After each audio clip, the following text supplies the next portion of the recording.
going to switch again to English. Okay, so we are after the lunch break. Now we are going to continue with presenting hydrogen valleys. We will go to Bulgaria, we'll go to Mallorca. So it's going to be really nice. I believe that you are looking forward to this. In this block, we will have also one panel discussion, so it's going to be really colorful. So take your seats, take also your translation headset, because we do have the simultaneous translation here. So I believe that you feel comfy, you're after the coffee, after all nice lunch and cakes, and you are ready to start. Are you ready? If so, let's go, because this one, this presentation will be a little bit special. We are going to make it online because we are going to connect with Bulgaria, and I am more than happy to introduce you Darina Zaimova, Exogen Hydrogen Solutions. So the Bulgaria bridge in between of Slovakia and Bulgaria is now going to happen on this LED screen. So Darina, can you hear us? Hello. Hello, I can hear you. Can you hear me too? Yes, it's perfect. So, floor is yours. Thank you very much. Allow me to share my screen in order to start with the presentation.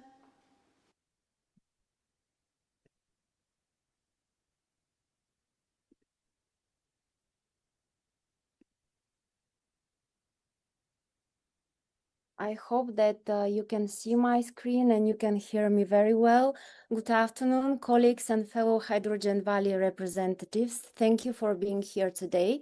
For those of you I haven't had the pleasure of working with yet, I'm Darina Zaimova, representing Exogen Hydrogen Solutions. Today, I'm incredibly excited to introduce you to Zahir, the Zagora Hydrogen Valley. As professionals who are deep into the trenches of regional deployment, you know firsthand the immense challenges of building a balanced hydrogen ecosystem from scratch. With Zahir, we are taking a highly targeted approach to solve these exact hurdles right in the heart of Bulgaria. We are not just building another pilot project, we are designing a concrete commercial scale blueprint aimed at tackling two of our sector's biggest bottlenecks, heavy transport logistics and clean supply resilience. To kick things off, let us look at the institutional ecosystem supporting Zahir, and more importantly, how it connects directly to the regional ecosystems we are all building. Zahir is delivered under the Clean Hydrogen Partnership, which serves as the overarching EU public-private framework. But what matters the most to us as regional representatives is how this structure bridges the gap between high-level European policy and local implementation. The partnership thrives on three interconnected pillars: industry, European Commission, and Hydrogen Europe research. For those of us developing hydrogen valleys, this massive research network is our greatest asset. They provide the validated data, techno-economic modeling, and safety standards required to take our regional hubs from pilot concepts to a fully integrated bankable commercial realities. When we look at the strategic objectives of this slide, we should view them not only as high-level targets, but as the exact blueprint that guides our work within Zahir. Ultimately, Zahir serves as a practical, real-world vehicle for the European hydrogen strategy and our shared climate ambitions for 2030 and 2050. We are not just conducting isolated research, we are actively building a piece of the competitive EU value chain that our region will rely on. To break this down into actionable value for our Zahir, we target three critical areas: technology and cost. We are driving research and innovation across the full spectrum: production, distribution, and storage. The goal here is tangible: reducing costs and proving reliability so that regional hydrogen hubs become financially viable. Skills and knowledge, of course. A valley is only as strong as its workforce. Zahir acts as an accelerator, building the capacity of local scientific and industrial actors. So we have the expertise really ready for national rollout. Deployment and public acceptance. This is where our interests closely align. Zahir focuses on real demonstration and deployment across member states. By bringing these projects into local communities, we directly tackle the challenge of public awareness and acceptance, paving the way to our local initiatives. This diagram outlines the broad comprehensive framework supported by the Clean Hydrogen Partnership.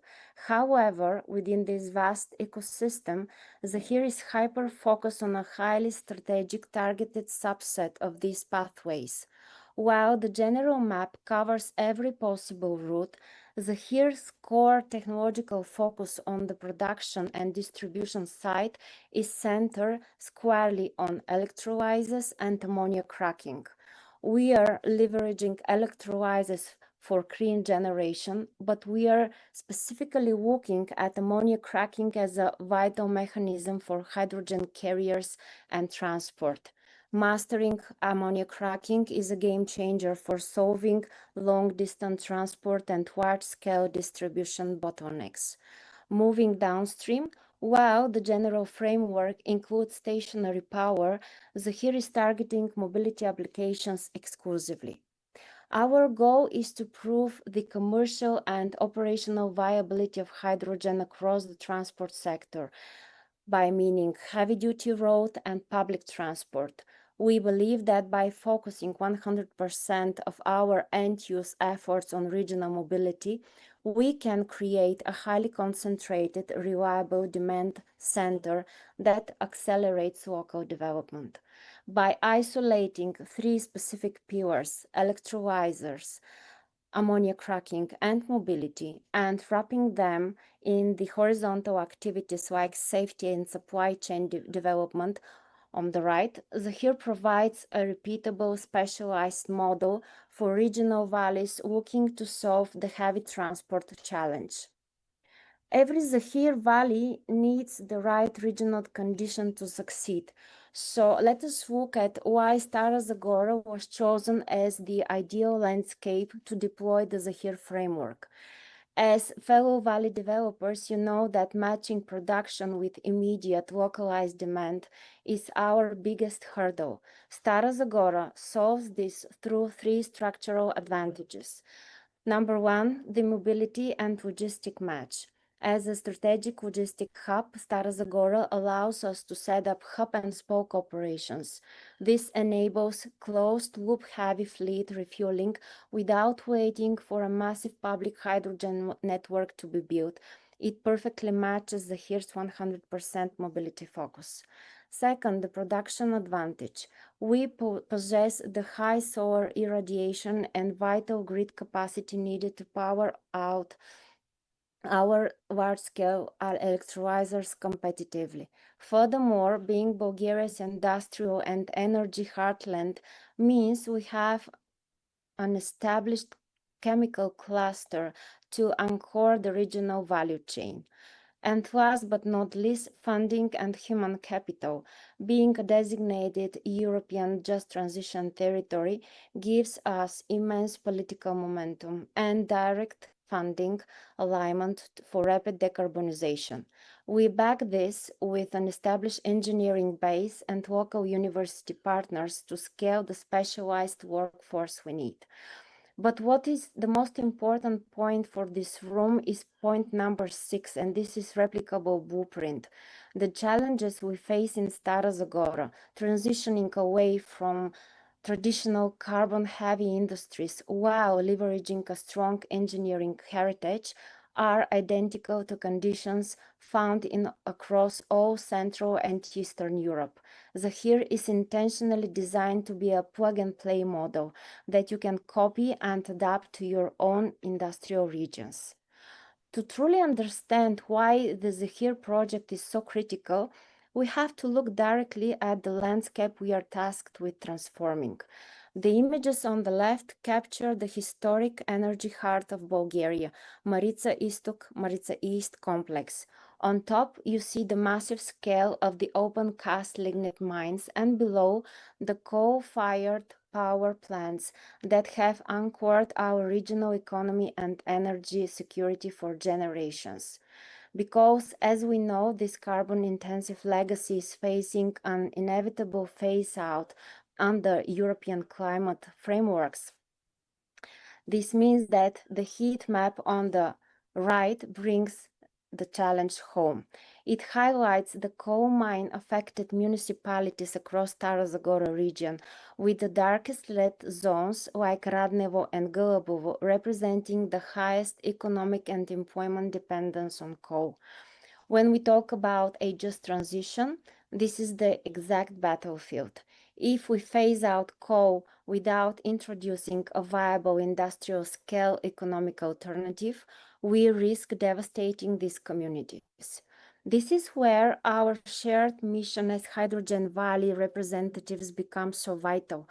Zahir isn't just an environmental project, it is an industrial replacement strategy. By utilizing our targeted approach, building local electrolyzers, pioneering ammonia cracking, and decarbonizing regional mobility, we are creating a new economic engine. I want to highlight how Zahir specific partners directly align with our core pillars of electrolyzers, ammonia cracking, and mobility. Driving mobility and logistics, the Bulgarian commercial partners like Transpress and Traprevozi, these are the major logistics and transport actors. Having them embedded directly in the consortium ensures that we are not building a speculative mobility network.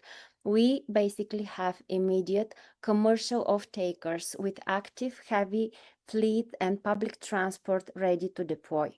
The academic and innovation anchor. On the research and training side, we have Trakia University right here locally, alongside KU Leuven from Belgium, one of the Europe top research institutions. Both of them provide deep scientific expertise needed to de-risk our specialized tech choices, like ammonia cracking, while at the same time ensuring we train the local force for the transition. Ecosystem governance and investment coordination is led by Tertius Advisory. We are supported by the Bulgarian Hydrogen Association, the European Digital Innovation Hub Zagore and Karlovo Municipality, and these three organizations are to ensure regional integration and public acceptance. Finally, Virtus Hydrogen Investment provides the critical commercial and financial structures needed to make our valley bankable.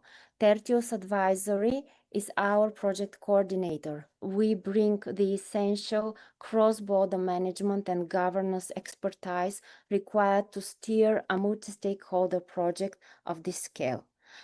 To bring our specialized focus to life, we are executing a highly structured three-phase roadmap that comes to the three horizons. Phase 1, commissioning and initial testing. We start on the production side by commissioning our electrolyzer and initial ammonia cracker, delivering a starting capacity of 275 kilos per day.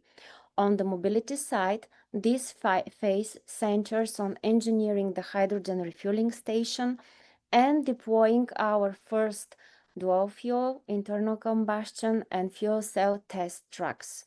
In phase 2, continuous operation and optimization, here we focus shift to continuous operation and deep data collection.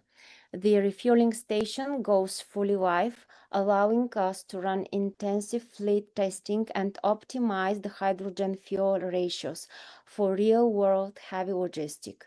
By month 30 of the implementation of Zahir, this phase will culminate in our critical Zahir economic studies to scale up decisions.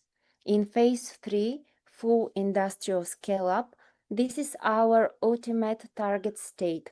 Production scales drastically with the deployment of the large 1,500 kilos per day cracker, bringing our total system capacity to 1,650 kilograms per day. This supply fully fuels a commercial regional fleet of 50 hydrogen trucks, averaging 80% hydrogen utilization. On the next slide, I would like to focus on the demand side. Zahir demonstrates Europe's most practical pathway for heavy transport. By utilizing a hub and spoke return to base cycle, all trucks return to our Stara Zagora hub for refueling. Furthermore, starting with dual fuel vehicles retains a full diesel backup. This lowers the commercial risk for fleet operators from day one, making it immediately replicable for any logistic companies in Europe. Talking in numbers, backed up by a 24 million euro budget and our 9 consortium partners, we are scaling production from 275 to 1,650 kilograms of hydrogen per day. This directly avoids 4,800 tons of CO2 per year. Critically for the room, we are also committed to sharing our findings through 6 open access studies, providing you with the technical and economic data to accelerate your own regional initiatives. Now let us look at the ground reality. These aerial views show the actual planned location area for the Zahir project, which allows us to bring a vital regional sector, agriculture, directly into the hydrogen ecosystem. When selecting this site, we wanted to look beyond traditional industrial zones. The location embeds us directly within the regional agricultural landscape. This creates a multi-layered strategic advantage. For the mobility connection, agricultural logistics and transport move in predictable regional patterns. This site serves as an ideal base for our hub-and-spoke mobility infrastructure, allowing heavy transport fleets to utilize our return-to-base refueling model. The future ammonia synergy. Because a core technological focus of Zahir is ammonia cracking, being physically co-located near agricultural infrastructure is highly intentional. Ammonia is the foundational building block for fertilizers. By establishing our hydrogen and ammonia handling capabilities here, we lay the groundwork for a future green fertilizer value chain, offering a direct decarbonization pathway for local farming. Land and resource optimization, as last but not the least, the open spaces and existing structures provide the footprint needed for our technological installations while aligning perfectly with the regional land use patterns in Stara Zagora. To wrap our technical overview, this is to look how our targeted operations translate from the laboratory directly to the refueling nozzle. The first one, we are tackling on-site production. This represents our commitment to engineering pure, clean hydrogen locally. This equipment forms to the foundation of our flexible hybrid system, scaling up whenever low-cost renewable power is available. Data-driven optimization. Thanks to the academic partners, we are continuously modeling chemical processes, including our specialized ammonia cracking pathways. We track efficiency, monitor safety protocols, and build the exact competitive data sets that will prove the techno-economic viability of this system. High flow mobility offtake. On the right is the ultimate end use, our high pressure, heavy duty refueling interface. This is the concrete link to our 50 truck commercial fleet. By mastering high flow, reliable coupling under a closed loop hub and spoke model, we ensure by this that hydrogen refueling matches the exact speed, safety, and operational standard that commercial logistics operators demand. This brings us to my final and most important message for this room. We all know that the true success of a European hydrogen economy will not be measured by the success for a single isolated project. It will be determined by how effectively we connect our region, link our logistic corridors, and share our hard-earned data. The text of this final slide is very simple, but it represents the core philosophy of Zahir. Let's build it together. Thank you very much for your attention.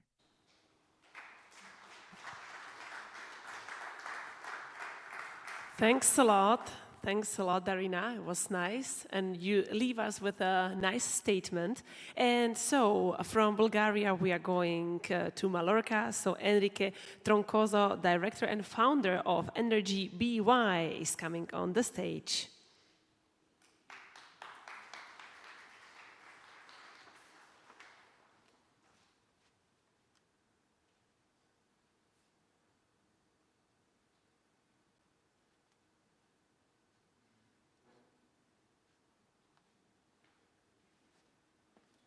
Hello. Good afternoon, everybody. So I'm Enrique Troncoso. I'm director and founder of NRC.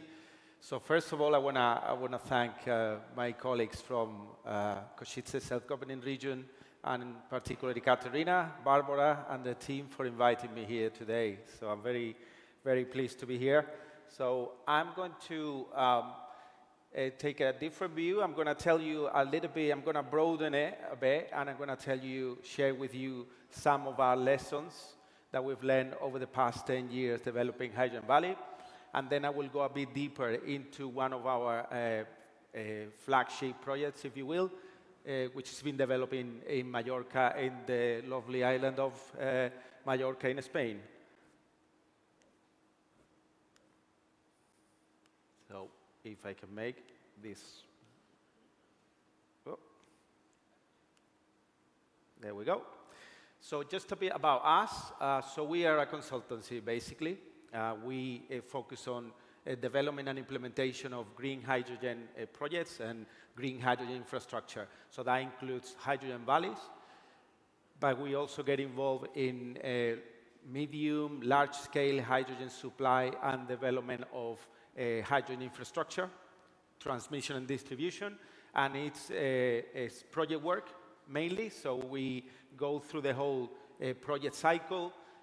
Those are some of the activities we do in project development: feasibility, technical due diligence, design of the co-funding structures. With some of the partners that we have here today. I will talk a bit more about that. And then we also get involved in the project implementation, which is a bit sometimes unusual.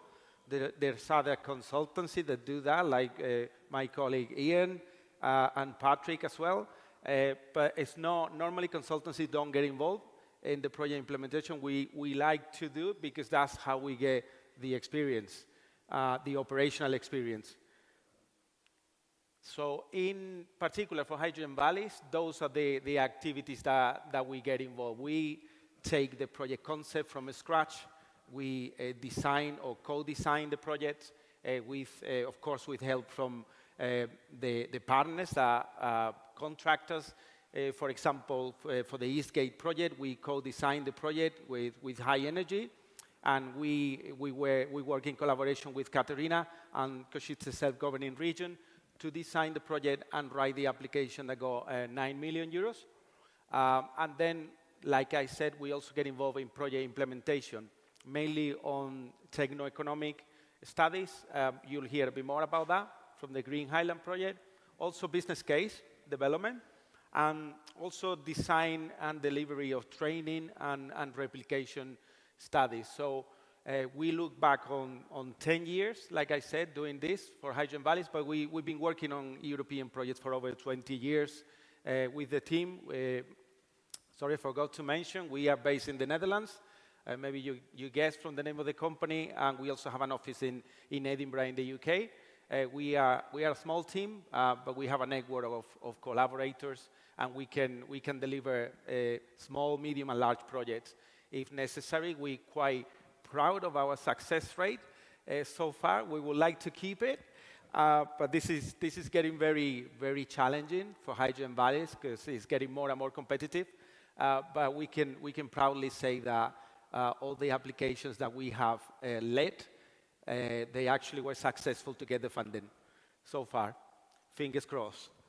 And these are some of the partners that we work with. So industry in the middle, these are large, but we also work with SMEs and smaller entities as well.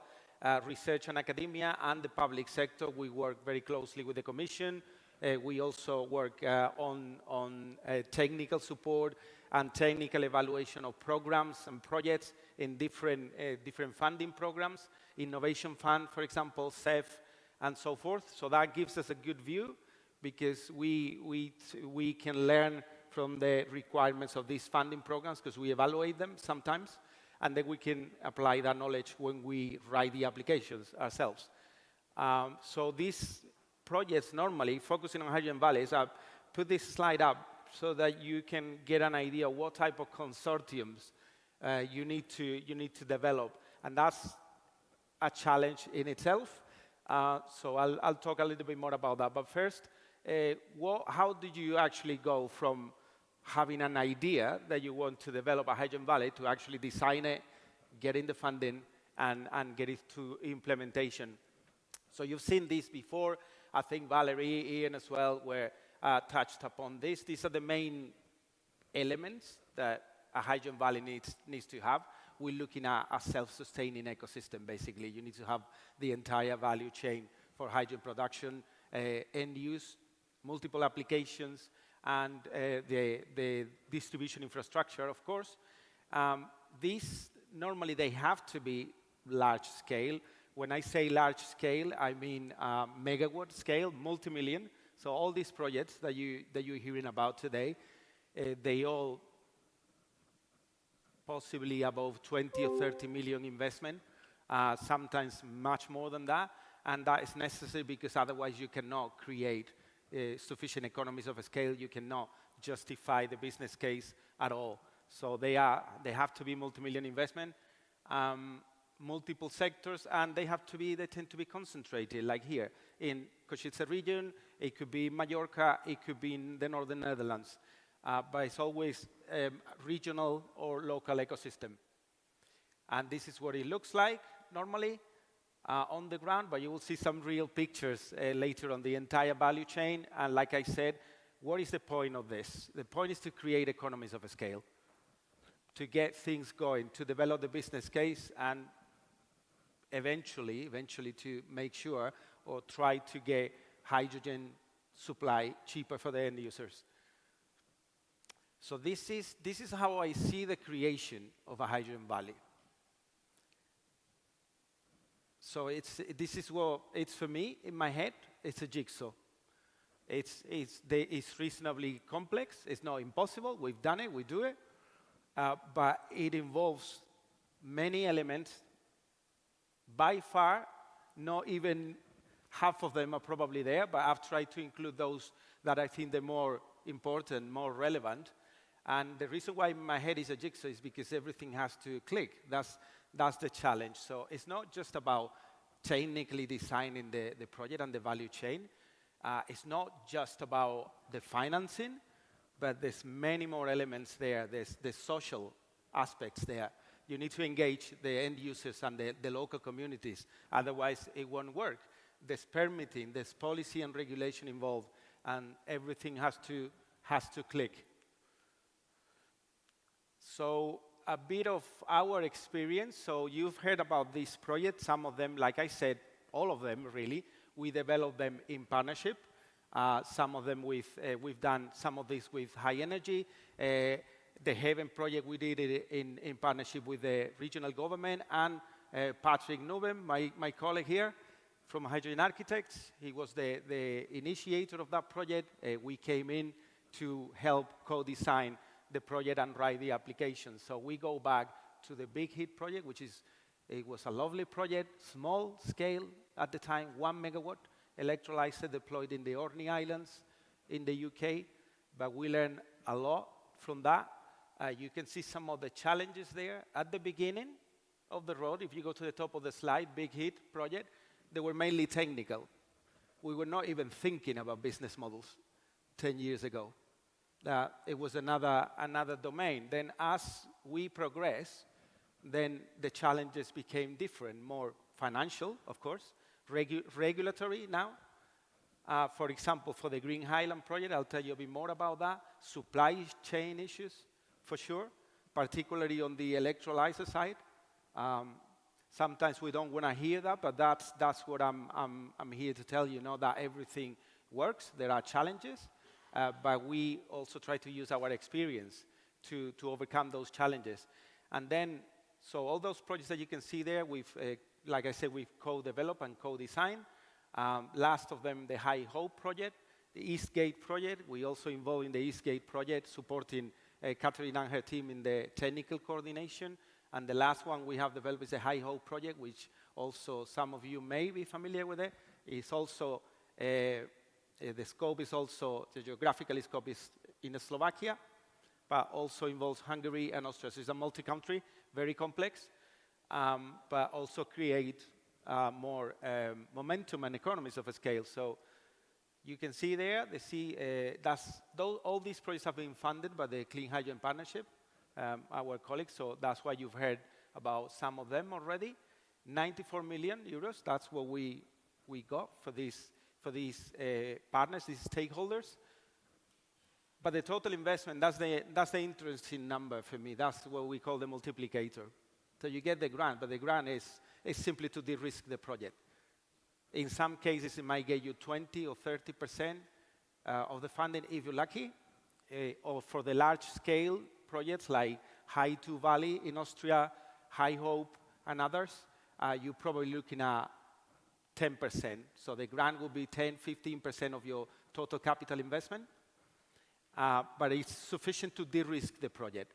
And then you need to raise additional funding, regional funding in the case of the Eastgate, but also the partners contribute private funding as well.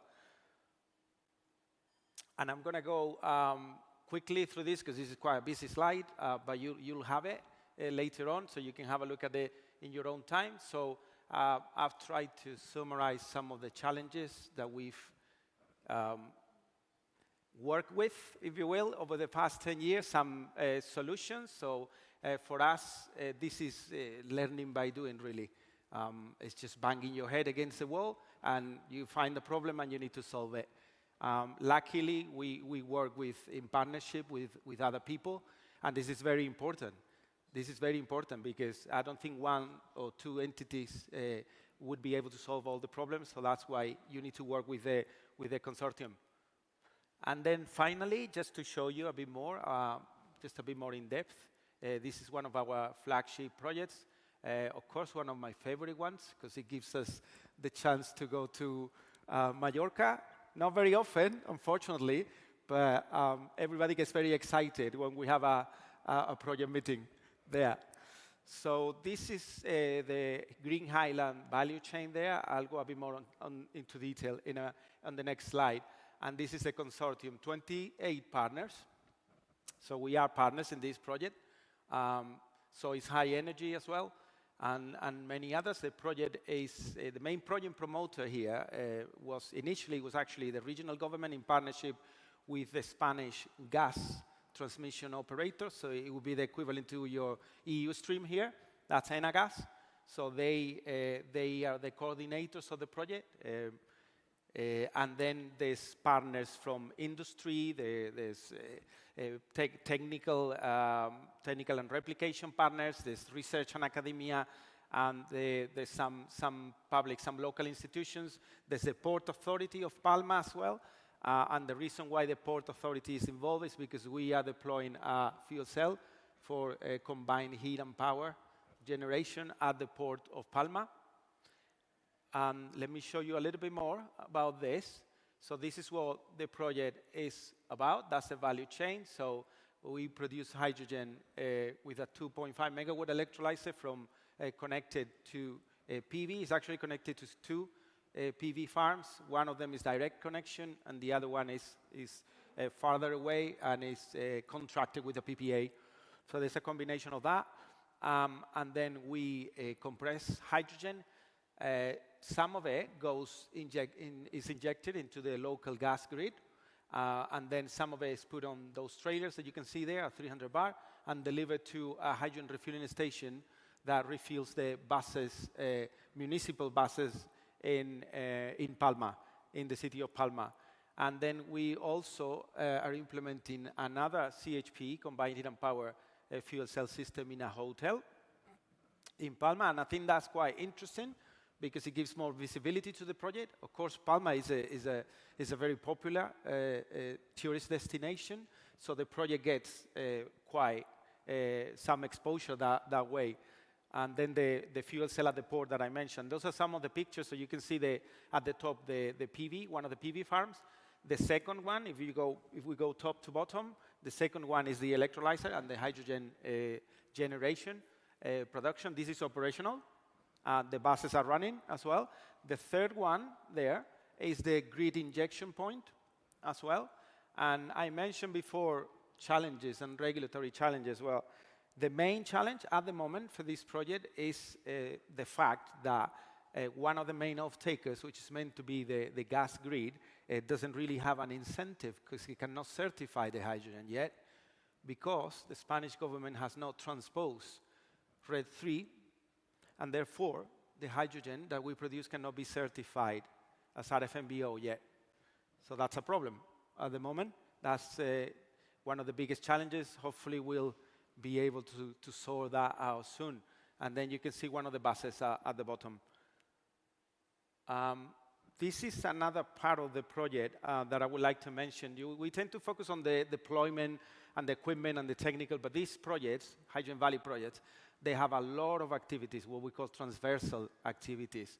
So there's a lot of studies being done, feasibility studies, there's scale-up studies. We've been involved, like I said, in one of the techno-economic studies, and there's also replication studies. And we are involved in this as well with our partner. I think our colleague Anna is here, or was here before. So this is basically about creating a framework, which is in the form of a pre-feasibility assessment for other islands, in this case, that would like to do something similar. They might not have the knowledge and the experience, so we funded within the project. So we provide that assessment. It's a pre-feasibility assessment, and it's more of a mentoring, really, offer, if you will. This is what we call the technical assistance program.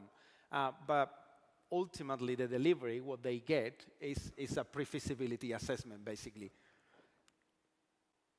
And we use an HTP tool that our partners, with our collaboration, we have supported the development of this modeling tool, and it's basically to do a preliminary technical and financial assessment as well. So we can estimate CapEx, OpEx, the levelized cost of hydrogen that they could get.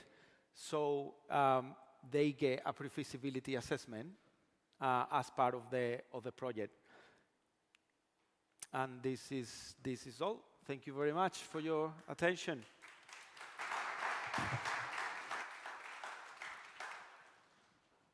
Thanks a lot for taking us a little bit to the islands. And yes, we are now going to discuss North Adriatic Hydrogen Valley. So I would like to ask Yuri Giacomelli, the founder and managing director of Meta. Thanks a lot.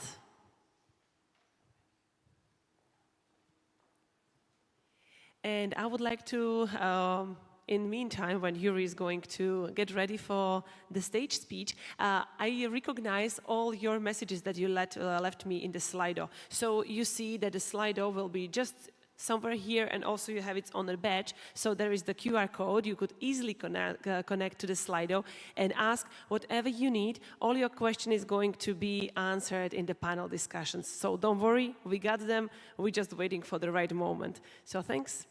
Now here you go. Thank you very much, and good afternoon to everybody. It's really a pleasure being here in Košice. I would like to thank to Katarina Sasarakova, first of all, and to all organizers for the invitation. I'm coming from the North Adriatic. I represent here the phenomenon of the North Adriatic hydrogen ecosystem, which is of course grounded and founded on a hydrogen valley and has evolved further. I'm going to tell you in brief our story, and I'll try to address some of the issues, maybe some of those that have not been so much addressed in the previous presentation, so I try to complement somehow. I mean, and all the predecessors were so exhaustive already, so that would not make much sense. I'm also going to be a little bit practical in the second half of my presentation. I'll extend some hands-on information about how you can get involved into our ecosystem and innovate together with us, right? Yeah. I represent Meta Circularity, a company that I founded almost 15 years ago, and we basically focus on circularity, as the name tells you, and until recently, relatively recently, we've got engaged with the renewables through the North Adriatic hydrogen ecosystem. We've been part of the development of all initiatives that I will refer to. Particularly, we've been writing and also, similarly like my predecessor, we also take part in the implementation of the projects. So we've been very successful. It's been a successful streak. So now we are really focusing together with all partners in the North Adriatic to really maximize impact from our endeavors. That really make up for I think, quite an interesting ecosystem. This is our portfolio of the most of our portfolio of projects. So what I will refer to, of course, is this lower part here that somehow embraces the ecosystem as such. So how did it all happen?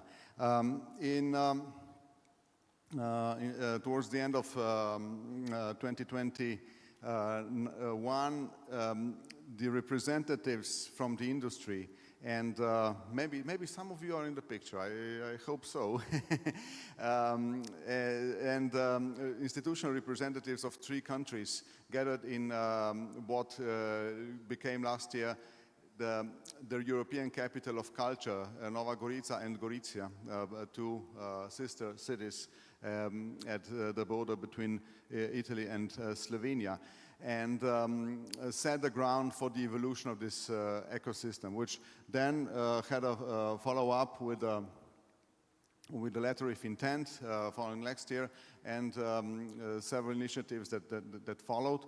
The first one and the founding initiative is, of course, the North Adriatic Hydrogen Valley, which is a large valley, and it is the first European transnational valley which embraces Croatia, the Italian northeastern region of Friuli, Venezia, Giulia, and Slovenia.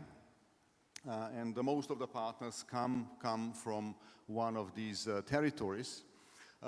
It's founded at 25 million euro, a 6-year Horizon Europe structure. And it's not just, of course, an industrial project. It is a bottom-up initiative. It is seated on 17 industrial pilots, or as we call them, testbed initiatives, comprising energy, industrial sector, and mobility. There's a strong accent on maritime mobility in the North Adriatic.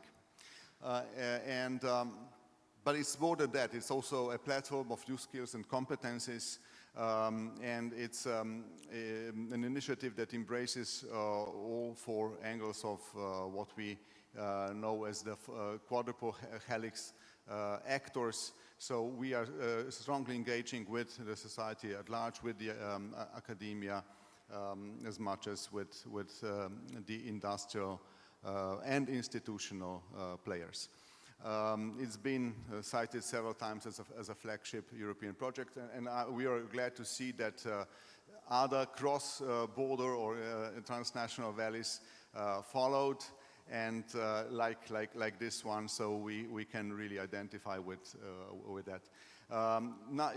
Even before we were awarded for the first initiative, we started to prepare the second one, which is called the North Adriatic Clean Hydrogen Investment Platform, which adds 5 more industrial pilots into the picture, and is led. The first one is the valley is led by the Slovenia's leading electricity producer, or holding of the Slovenian electricity producers. And the second one is led by Josef Stefan Institute, seated in Ljubljana, Slovenia. It's an initiative supported through the I3 program run by EISMEA agency, which is financed by the European Regional Development Fund, and it corresponds again with the same territory. I'll come back to that, just to complete the overview first. So the next one is again financed through the same vehicle, and it's called the North Adriatic Smart Communities Hydrogen Accelerator. Once more, the concept is an acceleration of pilot projects, but the difference is that here the pilots are much more complex. This is one of the most important differences. So the partnership is broader, and the impacts are more extensive. Particularly 3 out of 5 pilot area, 3 out of 5 pilot projects are actually pilot areas addressing specific challenges of the energy transition in these 3 areas. One related to irrigation and agriculture, another one related to the urban use of hydrogen, and the third one, seated in the island of Stres, of course, refers to the energy sustainability and specific circumstances of a small island.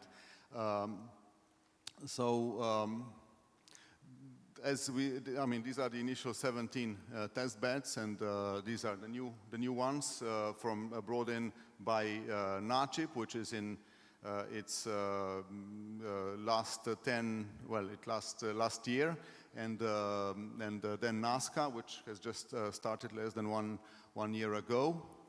It's up to here, the total, and plus the next project that I will present, which is a smaller size, 42 million euro co-investment, co-financing was granted to the North Adriatic by several European co-financing programs.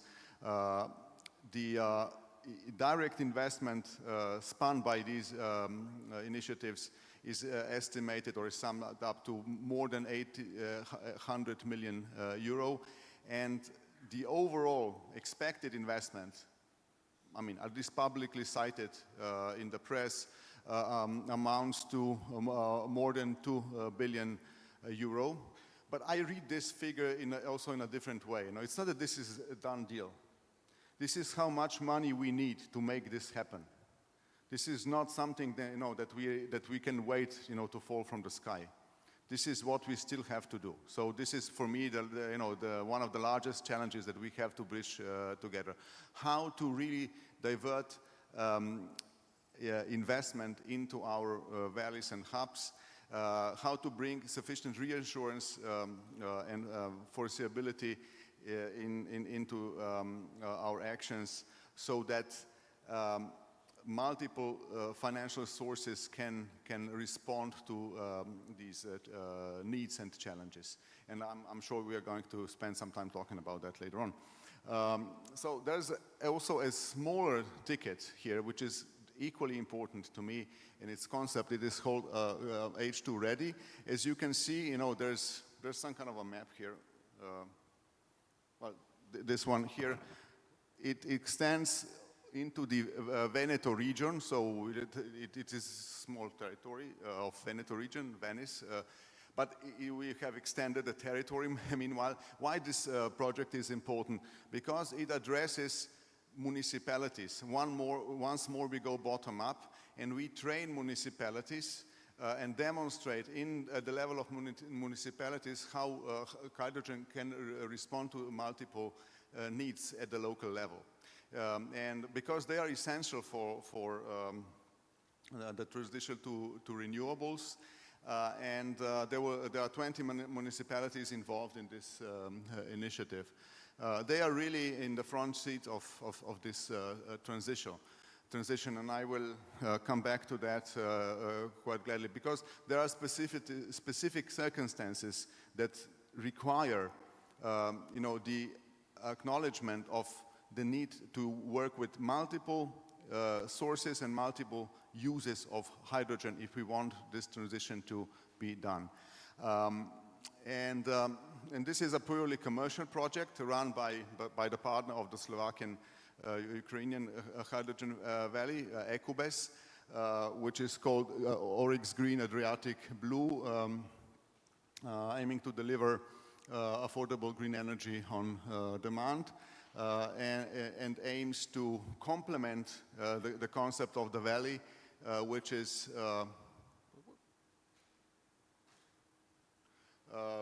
bringing down, of course, the cost of hydrogen through imports and seasonal storage systems, which can allow for these multiple uses. So this is let's say, one solution that has been scaling thanks to the ecosystem evolution and alongside the ecosystem evolution, and it's purely commercially funded.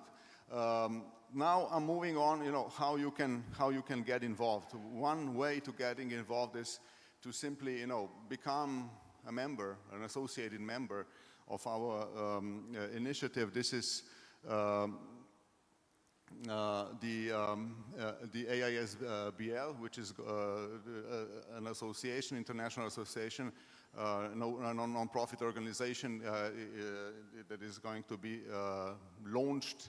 established and launched and operational before the end of this year. And of course, it's open to new partners as well, regardless whether they are seated in the territory of reference or not.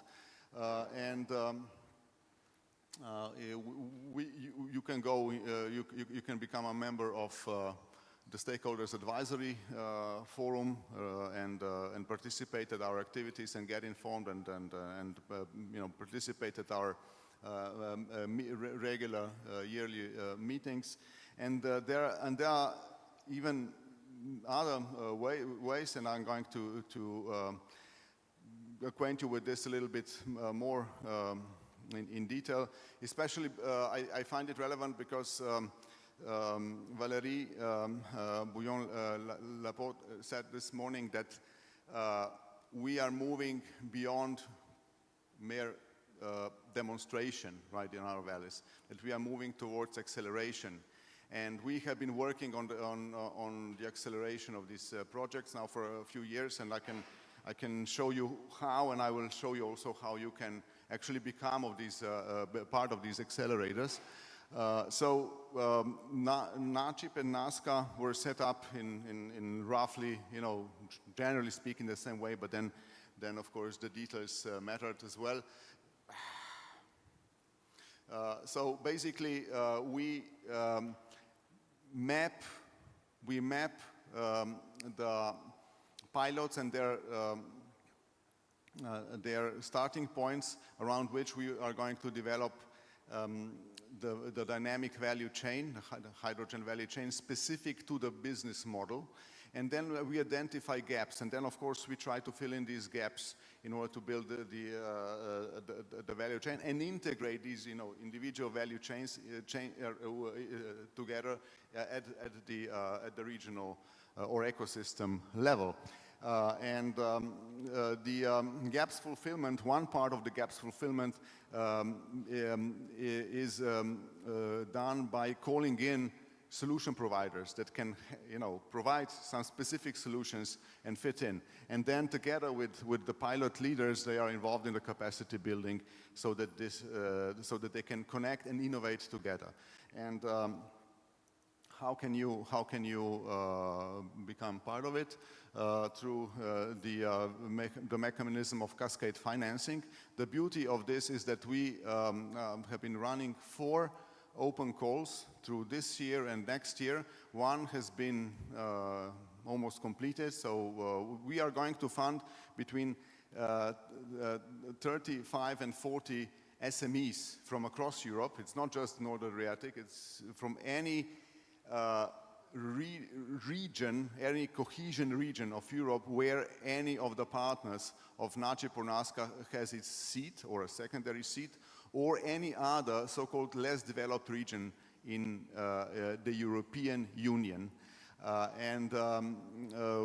In September, the second NACIP open call is planned to be published. Once it is published, it's open for at least 2 months, maybe a little more.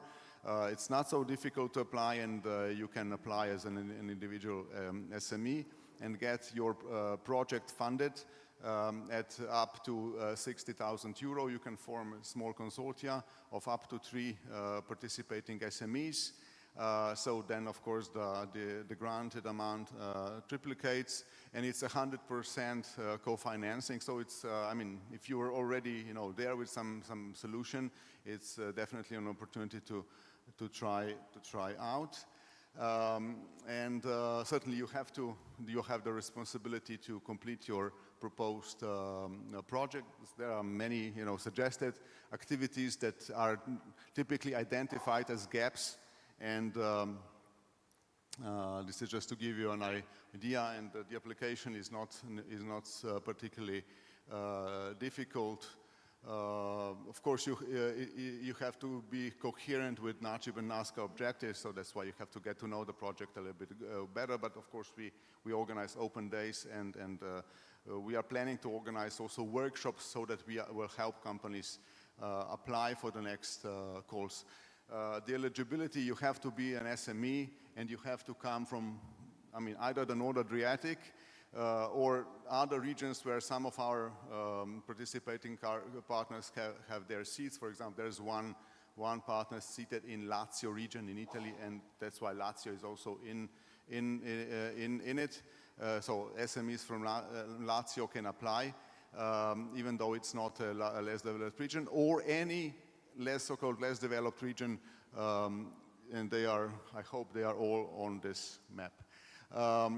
So the next calls are going to be published soon. The next one you can expect is September, and then further in November, December for NASCA. My last point is on our conference. I said that it started in Nova Gorica and Gorizia. It continues in Nova Gorica and in Gorizia. The dialogue continues there. It's not just a meeting, it's really a platform for exchange of experience, knowledge, and investing initiatives.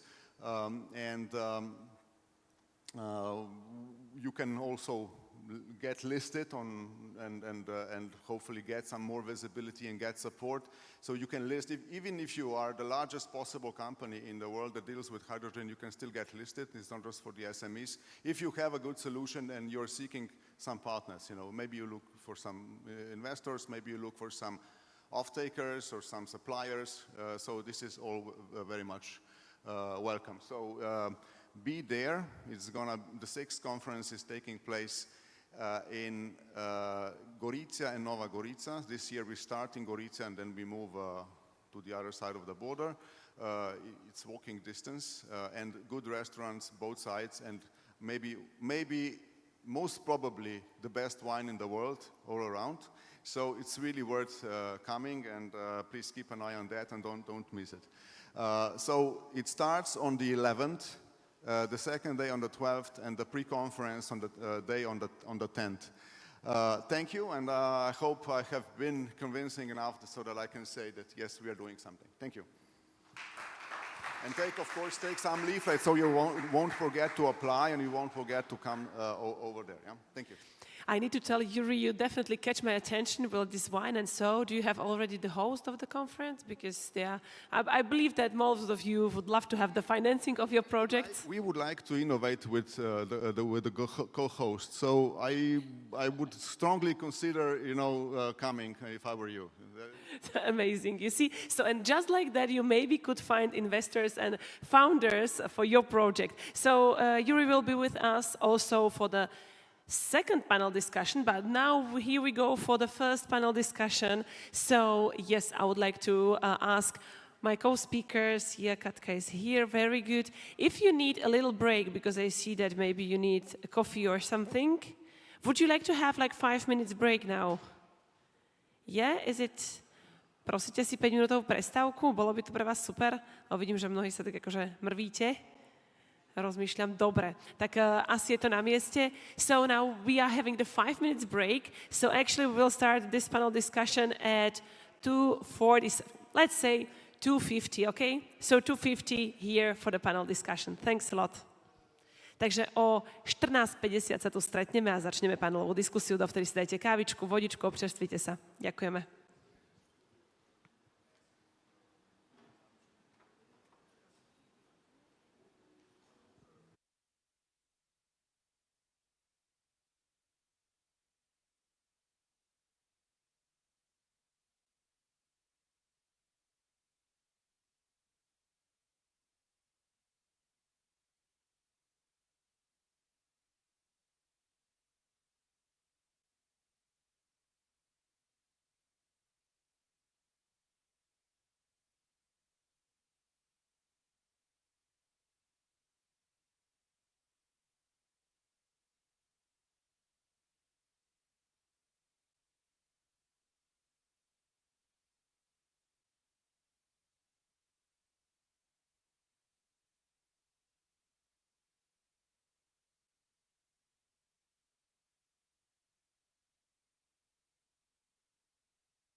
dear our guests, I would like to ask you to again take your seats because we are going to start.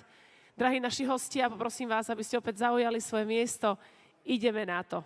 Nech sa páči, tak dokončite, dopite kávičky, vodičky, niečo si zoberte aj so sebou, aby vám nevysmedlo. My sa ideme ponoriť do panelovej diskusie, ktorá bude trvať nejaký ten čas, takže radšej byť pripravený.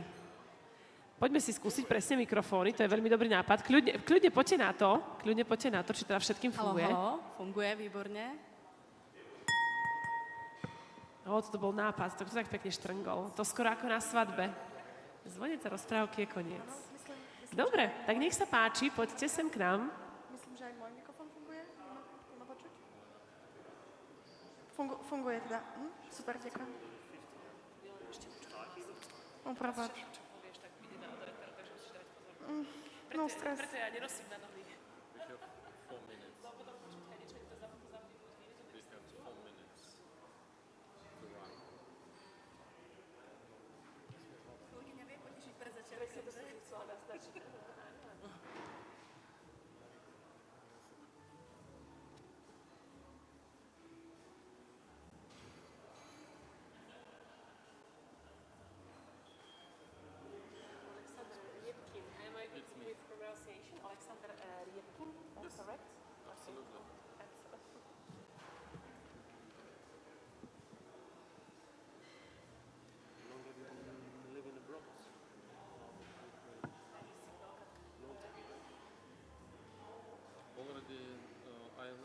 Dobre, tak ja to vidím tak, že pomaličky idem začať. Ak ste tam vzadu, tak beriem to tak, že ste v nejakej veľmi búrlivej diskusii a budete vedieť nás vnímať aj po anglicky. So now I'm starting this panel discussion that's going to be about hydrogen pipelines.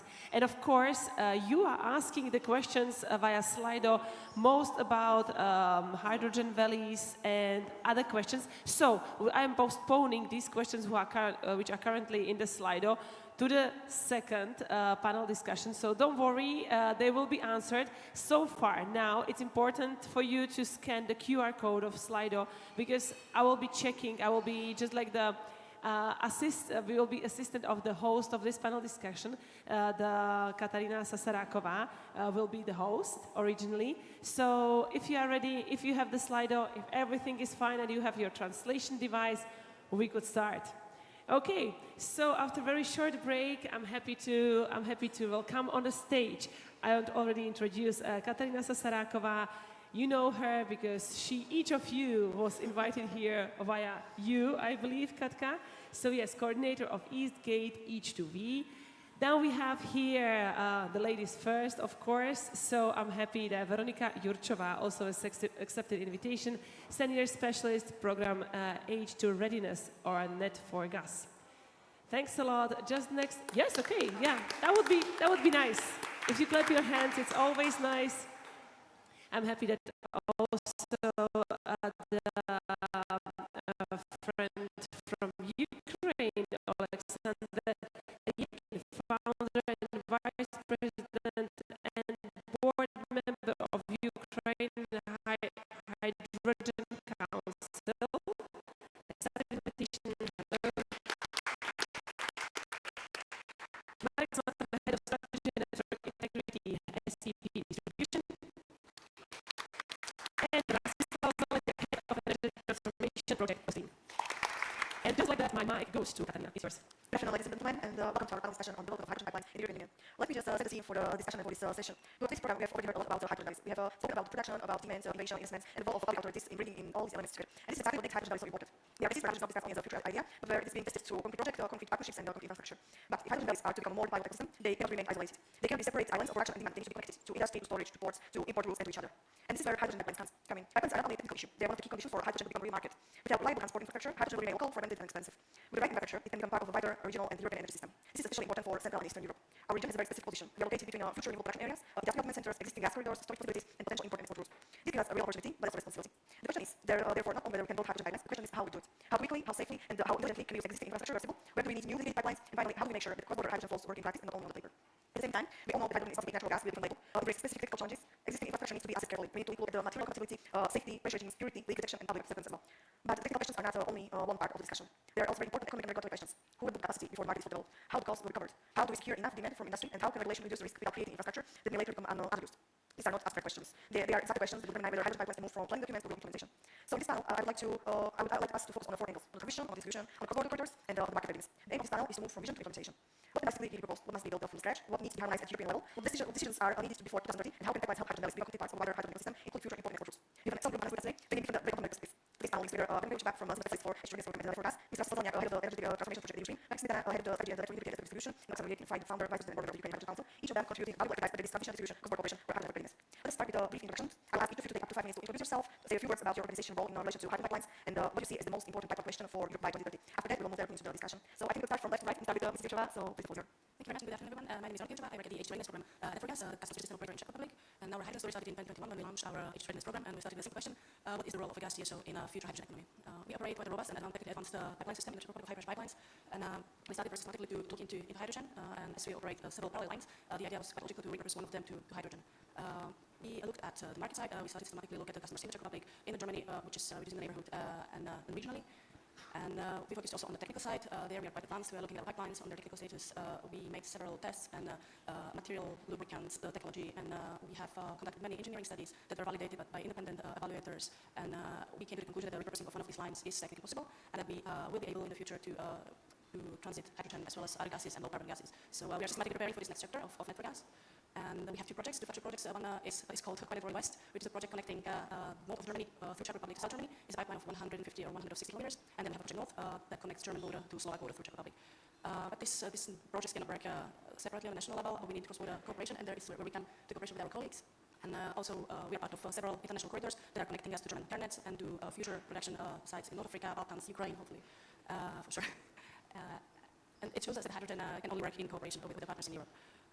Here's, like I mentioned, the Central European Hydrogen Corridor, which we are all part of. That's a corridor going through, from Ukraine through Slovakia, Czech Republic to Germany. I think it's more than 1,600 kilometers of pipelines that could be repurposed and deliver hydrogen production from Ukraine to the most demanding regions in Germany.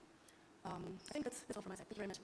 Thank you, Mr. Cheva, for your nice introduction. Let me ask Alexander to introduce himself, please. Hi everyone, thank you very much for being here. I'm Alexander. I'm a member of the board of Ukraine Hydrogen Council, National Hydrogen Association, which is a platform for producer, for consumer, and for transportation. As a national TSO, it's also part of our association. So here I present the Ukrainian part because of the difficulties with crossing border from Ukraine now. It's some kind of an issue. That's why three Ukrainian companies which are involved in this Gate Hydrogen Valley will be represented by me, and TSO operator, H2 Ukraine, and of course association by myself.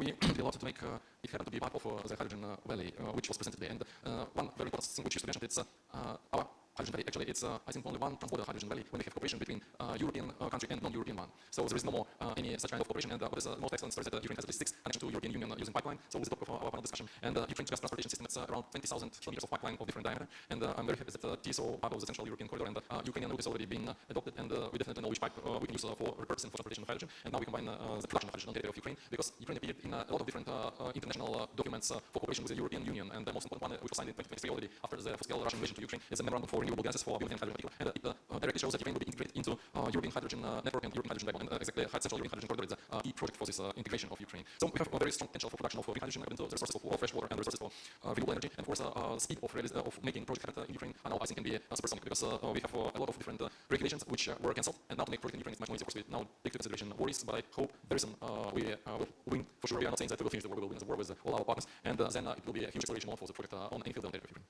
Thank you very much, Alexander, for your introduction. Now back to Forces. Thank you so much for having me. We all SPP, which is the major gas distribution system operator. We got this, so I'm really glad to be part of this today's sale, which is great organized. So you guys have been great job. So thank you for that. And we also like to be a partner of the project. So it means a lot to us. What is our role, or how we see the potential of the hydrogen? Maybe information for you coming from abroad. Slovakia is the second most gasified country in Europe. 96+% of the residents of Slovakia has access to the gas distribution network. So this gives us a strong position to be a facilitator between those two sides of the building ecosystem. So we see hydrogen potential a medium for achieving decarbonization plans for industry, as well as for transport, as well as for energy sector on basis of modules. So where it has a ratio, it has a sense, why not to decarbonize through molecules? So from our perspective, also, building a project like Hydrogen Valley in Košice means we build a complex system. Right? So on one hand, you have locations where you think of productions, you have production units, and on the other hand, on that side, you have analyzed demand sources. And I'm using the word on the other side intentionally on purpose, because we have to find something that stays in between, and that's where transition distribution must be iterated. So decarbonization itself doesn't make sense to make it through trucks with hydrogen tanks shifting from place of production to the place of consumption. Doesn't make sense also. That's why we need to be integrated. And what is our role? Is our main objective with the project, or generally? to play a role and to provide a safe, reliable, and cost-effective way how to achieve transport to production and demand. So that's our key goal. So I think from our perspective, what is needed to guarantee is that we are ready to that kind of activity. So the key area in our position is to make this happen and to keep the highest possible safety standards. So really from us, it really doesn't matter if we transport, distribute ammonia or natural gas or biomethane, as we're doing at the moment, or it will be hydrogen or blend hydrogen in the future. There must be always the highest possible standards of safety. And to guarantee that we are not like talking, we're also doing practically for the last couple of years. We did the pilot testing of feeding blended hydrogen up to 10% to the valley in Slovakia a year ago. We did this with great success with our pilot project for feeding the valley with 300 residential houses, which was based on the level of legislation and regulations we have at the moment in Slovakia. That was a huge challenge. In addition to that, we're also doing a huge amount of material testing as well as evaluation of components we're using on our gas infrastructure and on our network just to be sure that we are ready and we will be ready to use hydrogen, either blend or pure hydrogen in the future. So our role is to stay as a partner, a reliable partner, not to be obstacle, on the way to be a productive partner in this kind of cooperation. Thank you very much for the interaction. And let's last but least, please introduce yourself. Thank you for the opportunity to be here and thank you for inviting me here. I'd like to say a few words also about our company and our business. I'm from technical team for Houston. I'm working more than 10 years on different technical positions. And at the moment, I'm responsible for energy transformation of our pipeline system. One part of that is also hydrogen. With hydrogen, we have been more than 6 years. We have tested a lot of plates of steel and tested a lot of instruments and also boilers and other things like things, etc. So that's something what showing us that the transformation or proposing is possible on our pipeline system. Just to give you a few figures or some information about the transmission system itself. So we operate more than 2,300 kilometers of pipeline, DN 700 and above, mainly 4 pipelines across our country from Ukraine up to Czechia and Austria at the diameter 1,200 and 400. So basically, as you know, that nowadays we do not have possibility to meet a lot of natural gas. One pipeline was selected and it's going to be prepared for transmission of hydrogen. So we cooperate with you guys from TSO Ukraine, TSO natural gas and Austria, GCA and PAC, and also with colleagues from Hungary. So I should say thank you to them and quite good cooperation. We are part of a lot of initiatives which are moving us to some projects. One of the projects also today is for is the H2SK Day1. So we are partner and we are happy to be part of. Our role of this project is to perform inline inspection just for people that don't know how to do it. It's IntelliGP, which is an pipeline inline, and it's pushing by the gas through picture which is available at the compressor station. Number one, some people from you know also this, and the second one is in the Donau. So this week we will collect all information about material losses in the pipeline. So after we will solve the information and we will see the pipeline. Nevertheless, after the role in this project is also to prepare a repurposing plan. It's a plan like basic engineering or pre-feed phase. We can help us after to prepare design phase. Nevertheless, I cooperate also with guys from TSO Ukraine. Just collected all information regarding their pipeline and our pipeline, and they will prepare feasibility study for production and also for transmission of Slovakia. The differences between diesel and diesel, we are responsible for transition, also hydrogen between countries. So we transmit medium across countries. So that's our duty, and also for the future we think that we will do that. So we also are preparing other projects, which is not part of this one, is the H2V. It's called solar hydrogen backbone and study phase, and this part is at the moment under preparation of grant agreement. And together with this one project, we can complete the pre-phase some year. From my perspective, it should be starting in 2028. So in that time, we can then prepare the phase. Thank you very much for your introduction and all the presentation. We will have to give the floor to you, and we see many interesting questions already. So I will give my words to Lata to read them and to start your question first. Exactly. Thanks a lot. Okay, so I will transfer your ideas rightly. So each of you are like who fits the most, please answer the question. Now the question: building a new H2 pipeline, what cost per kilometer of 700 liters pipeline do you consider is realistic? So what would be your answer to this, and who will answer actually? And what would be the timelines, of course, and Yes, we did our let's call it conceptual first study. We are speaking about transmission system pipelines, the 1200.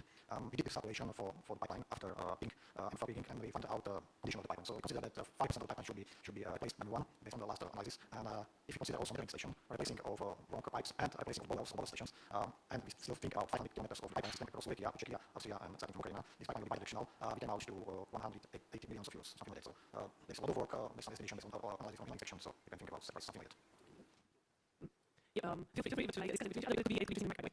At this level, we are working on web dimensions, so I will go for a bit optimistic scenarios. We are at level up to level 700. In our strategy, we're not counting 700 diameters. We are transition towards the hydrogen future, but we include up to 500 dimensions to 500 liters, and the costs are predicted to be insane. So there's like a bottom line would be the technical standards that we are having across Europe. If those are not pushing us to increase the wall thickness, which is not the issue at the moment, then we up to dimensions up to 500 we will stay at the same price. Also, the question how do you relate to this human demonstration projects by hydrogen residential areas? Will the first verify safety, or did it have impact on the gas costs?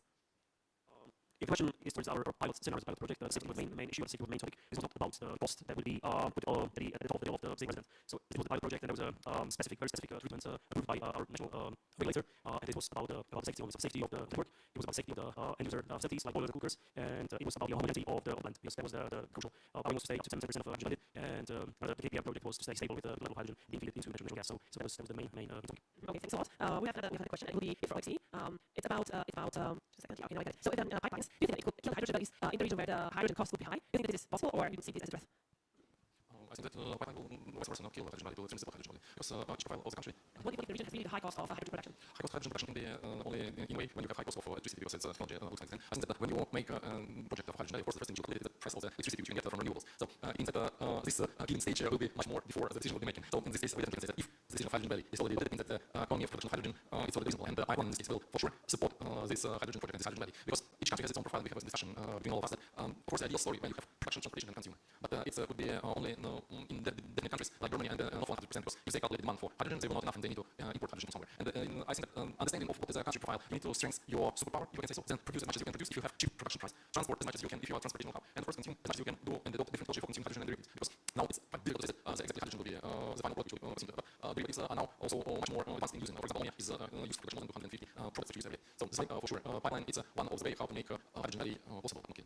Okay, thanks a lot for this answer. Okay, thank you. Thank you very much. I will try to think that the transportation of hydrogen will kill hydrogen. I think those things are non-binary, and when the production meets the consumption, that's okay. But in many cases, you don't have production in the very neat consumption. It's typical cases already. As you mentioned, you have the most renewable production in north of the country, the most consumption is in south of the industry space, and that's when pipelines come into play and they complement the hydrogen economy. And bringing hydrogen from regions where you introduce it in a much more cost-effective way will only boost the hydrogen economy and create the whole system. I don't think it will do anything. I believe we'll stay also this question in the Excel spreadsheet because it's I have another question for the other PhD. He's curious about current Slovak natural gas network capacity to transport hydrogen or alternatives without major modifications. So what is the question is gas network capacity?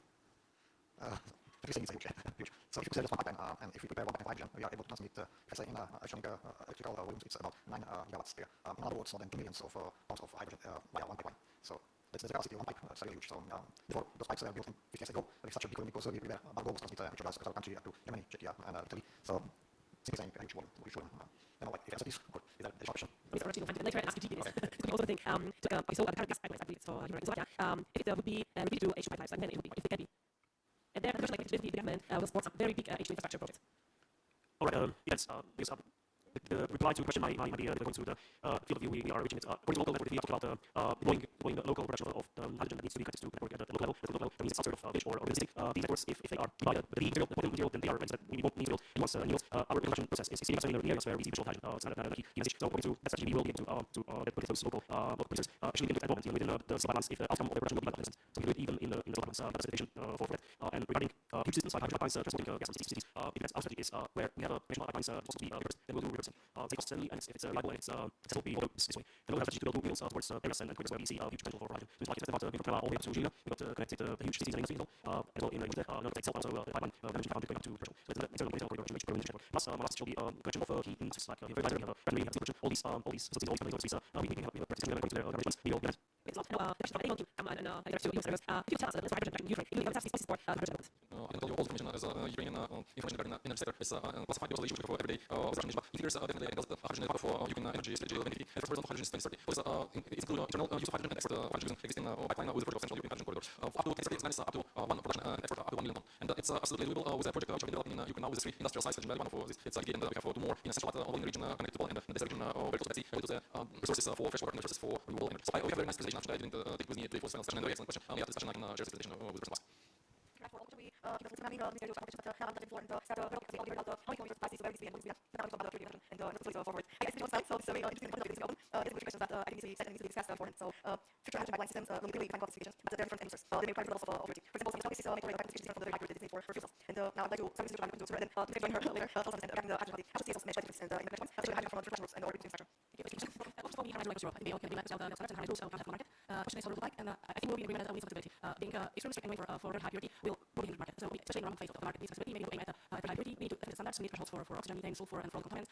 We have to think about making the market cost effective, and maybe too high purity might the market be extremely expensive. And not all the customers need high purity hydrogen. So I'd say the responsibility will be the end user if high purity is needed. The big question is that across Europe, we get almost 10,000 kilometers of pipelines that will be hydrogen. 6% of them will be existing pipelines. So instead of being able to deliver the highest quality of hydrogen from production side to consumption side, we are talking about 6% of existing pipelines. We have the dust, grease, we have a residue of sulfur and all that kind of things.